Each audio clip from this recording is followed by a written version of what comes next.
JSM Travel and Tours, ang gusto natin is to be able to explore different destinations, di ba?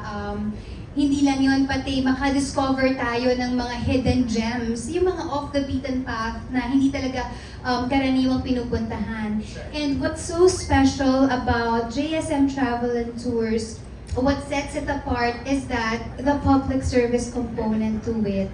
Because ano siya, it's originally yung working title po namin dito is Travel with a Heart. At the end of every show, there is a person or a community na mag-give back po tayo ng kung ano yung kailangan nila. So, yun siya. Kasi diba every time we travel, parang a piece of a place, parang naiiwan siya sa atin. But what I also would like to happen is to leave a piece of my heart with an individual or maybe a community. Ganda! And then yung isa naman, let's drink to that. Okay, so let's drink to that. Ito, isa sa pinakakwela na shows ng the JSM channel because hindi lang po ako ang nasa Let's Drink to That. I have co-hosts with me, si China Crab and si AC Soriano. Ay, give them a hand, please. Mamaya tatawagin natin sila on stage for the kwentuhan. Pero maganda yan, very young yung ganong ano. Parang feeling ko walang script yun.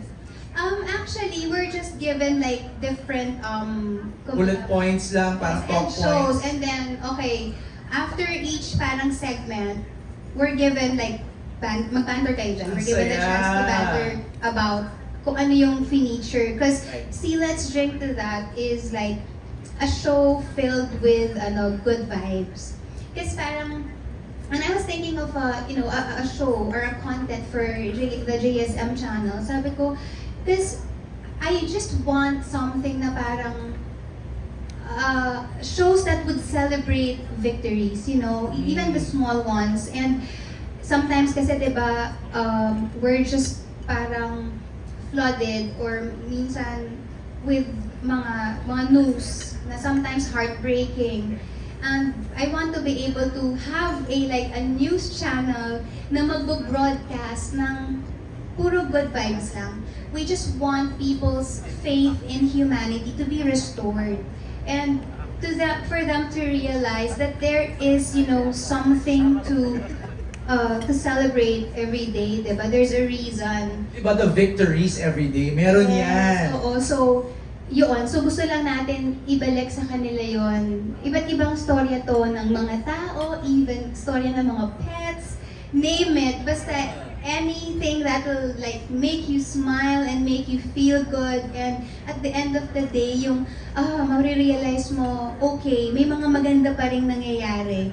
And syempre, diba, parang when you celebrate, you either say cheers or you say, let's drink to that. Galing! Galing, Jody. And then the other one is Live Light. Yes, Live Light. The Live Light naman was actually the very first show that's been conceptualized for the JSM channel. It's really just like a platform for me to like share my heart, my learnings, my experiences, and not only that, to be able to learn from other people as well through their comments, kasi may mga comment sections or sometimes letters, ganyan. And not only that, because si Live Light also has a Facebook page that can serve as a community group or a support group for a lot of people. So it is a safe space. And bukod doon, we also have like mga subject matter experts who will give their insights on certain topics. Kasi ayaw naman natin magmukhang bida-bida doon, di ba, na alam mo lahat, no. But then, of course, we need the help of like experts, di ba, to explain more and guide us with, with whatever topic is being discussed. Correct. Kasi minsan makaka-encounter ka ng sensitive topics. Yes. Diba? And there are actually sensitive topics. There are like, hindi ko masasabihin na taboo, but then difficult topics. Right. but they are very essential. They're very like, it's so important to talk about them. Alam kong hindi tayo lahat magkakasundo-sundo sa pagdating sa perspective natin sa mga topics. But then, we're just hoping to be open. Right. Diba? We're just asking for an open heart and an open mind. Diba? To receive what's there. And then if you don't agree, then you don't. Then if you do, then good for you. Or maybe you're just looking for a different perspective on a particular matter, then maybe the show can help you with that. Ganda! Pero I have a question. The JSM channel, aside from it being your initials, meron bang ibig sabihin yun? JSM would mean journey, stories, and more. Because I've always believed that life is a journey. And what's beautiful about the journey is that is where you experience sometimes the most heartbreaking, but then the most beautiful lessons. Diba sabi nga nila, it's not really about the destination, but the journey. And I believe that we are all in a journey. We're all traversing life. And all of us, we have stories to tell. I have a story, you have a story, and we have, a collective story. So that's also what we want to showcase in the JSM channel. And then there's more, because meron pang madadagdag. Na shows. Na shows. Yes, that's true. So sabi ko nga, this is just the first 3 shows. Okay. But then later on, we'll be adding more. Yon! And also I noticed, Evolve, Inspire, Explore, right under your logo. Yeah. Anong ibig sabihin yan? We're actually thinking of what do we stand for? I mean, what does this channel stand for? And I think sabi ko, these 3 words would perfectly describe the JSM channel. And evolution is really important, diba? In personal growth and building our resilience, diba? Para we'd be more strong in terms of challenges. We can't get stuck.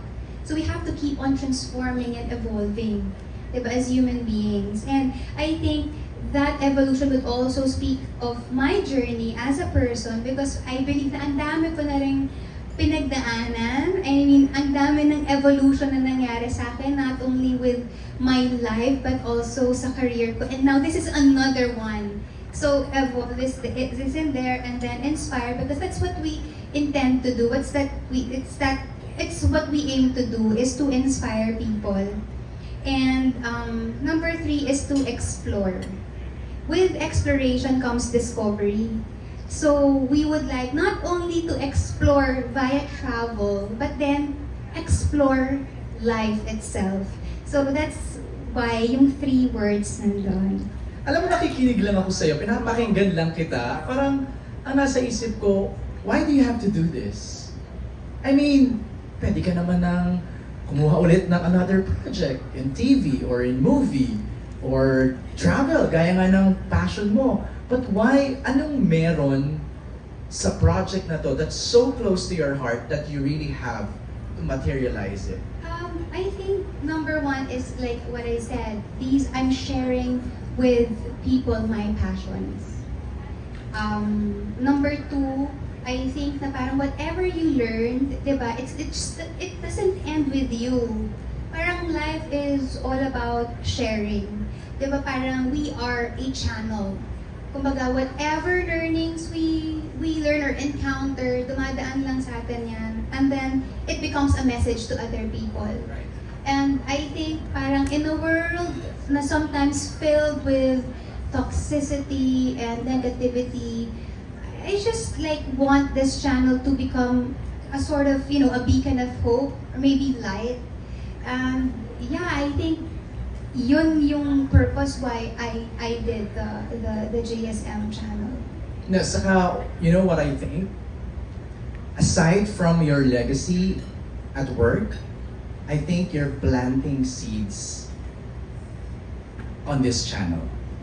Not for your body of work, but for other people. Parang feeling ko yun yung ginagawa mo. Feeling ko yun yung magandang maiiwan mo sa aming lahat. I know it's fast forward thinking, but I can already feel it. Na parang amidst the chaos and the noise, especially online, there's this JSM channel that's just purely fun, inspiration, hope, and love. Yes. And I think na parang just do for one Yes. what you can't do for all. So kung merong isang buhay ka na na-inspire, na bago, or na-push because of what they've seen sa channel, then I think na-serve ko yung purpose ko. Galing. Ang galing, grabe. Okay, we're just getting started. Isa-isahin natin. I know you already touched a bit of the shows. Okay, Love Light, may guests ba dito? Or it's just purely you and then letter senders? Paano? With Live Light, it's just going to be me, and then there's, of course, we will delve into different topics, and then we have a subject matter expert na laging nagiging present whenever a topic is discussed. Okay. For travel and tours, ano ba yan? International ba yan? Parang agency talaga eh, no? International ba to, Jody, or pwedeng local din? For now, we are really exploring yung mga cities natin Okay. locally. Oo, kasi minsan may mga, tama ka nga doon eh, mga undiscovered. You know what, Diba? MJ? Because isang realization for me, parang, okay, travel ako ng travel, labas ako ng labas, and yet, yung mga cities na meron tayo dito sa Pilipinas, nami-miss out ko. So with JSM Travel and Tours, ako yung natututo, ako yung nagugulat na, OMG, I thought itong place na to ay ganito lang. Pero pag nandun ka, it has so much to offer. Right, kasi nga, well, through your channel, madidiscover na namin yon.